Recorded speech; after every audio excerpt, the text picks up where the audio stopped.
Sabi nga nila, minsan, ang maling lugar at maling oras ang nagdadala sa atin sa kakaibang karanasan na hindi natin malilimutan. Ako nga pala si Arman Del Rosario, 32 years old, Tubong, Bulacan. Simple lang ang buhay ko, isang tipikal na tambay na freelance graphic designer. Nagtatry mag-ipon para sa kasal namin ng fiancé ko. Nangyari ito noong 2014, mga kalagitnaan ng Hunyo. Habang kasagsagan ng tag-ulan, nakatira pa ako noon sa isang lumang apartment sa Marilao. Medyo rustic vibes, pero to be honest, creepy din kasi dahil halos katabi na nito ang isang abandonadong lote na puno ng talahib. Kasi naman, mura ang upa, kaya tiis-tiis lang. Araw ng Sabado, kagagaling ko lang sa labas para magpa-print ng mga t-shirt designs. Umuwi ako ng gabi, around 10 p.m.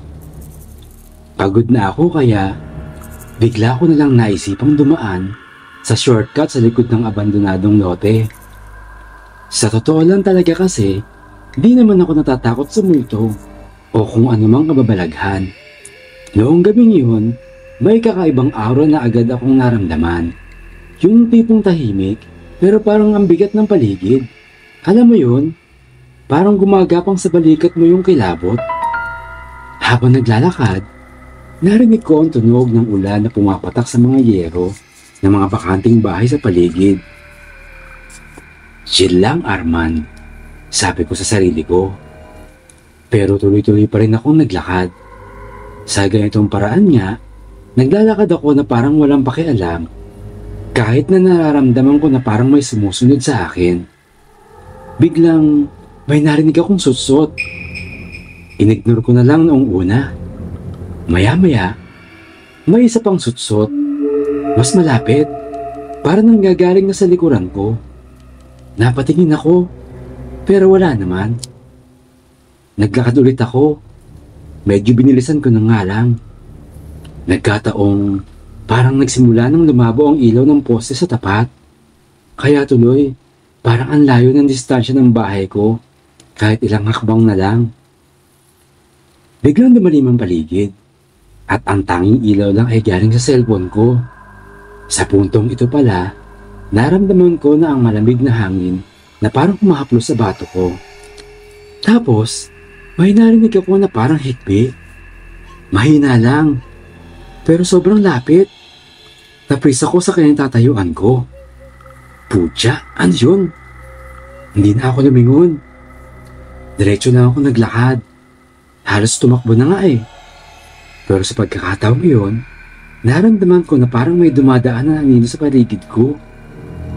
Hanggang sa nakita ko sa peripheral vision ko ang isang babae. Nakaputing laster, mahaba ang buhok niya, basang-basa sa ulan. Nagtatakbo ako papunta sa pintuan ng apartment ko.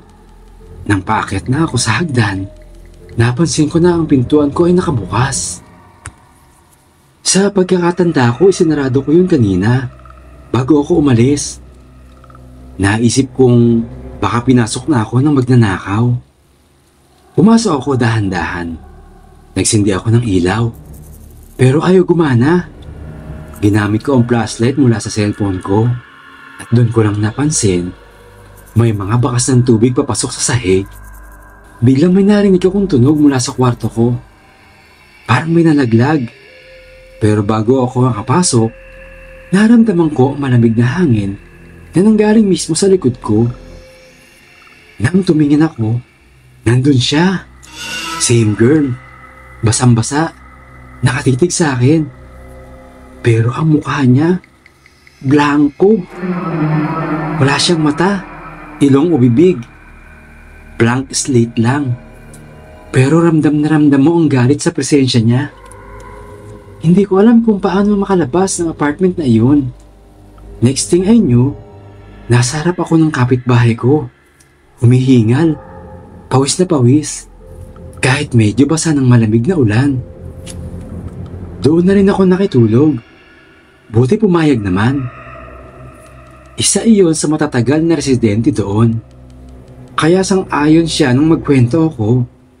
Wala raw tumatagal na umuupa doon, kaya din mura ang renta nila. Kinabukasan, binalikan ko ang apartment ko kasama ang ilang tropa. Laking gulat namin nang makita namin na ang sahig, punong-puno ng bakas ng putik ang paa. Samantalang hindi naman ako pumasok doon kagabi. Tapos, napag-alaman ko mula sa landlord ko na dati raw, may babaeng tumalon mula sa abandoned lot na katabi ng apartment. She was trying to escape from something or someone. Sabi nila, hindi raw talaga siya nakaalis matapos mahulog. Kalaunan, nabalitaan din na tuluyan ang nabaliw ang babae. Nakakrusunadahan daw ng elemento. Bali-balita din na dating tapunan ng bangkay ang bakanting lote. Pero hindi ko naman napatunayan. Kaya haka-haka ng iba ay kaluluwa yun ng mga biktima. Sa totoo nga kasi, hanggang ngayon, hindi ko pa rin alam kung paano nagawang makatakas noong gabing yun. Kaya nga tuloy, minsan naiisip ko, paano kung hindi ako tumakbo? Ano kaya ang nangyari? Mga ka-mystery, hanggang dito ka lang tatapusin ang kwento ko.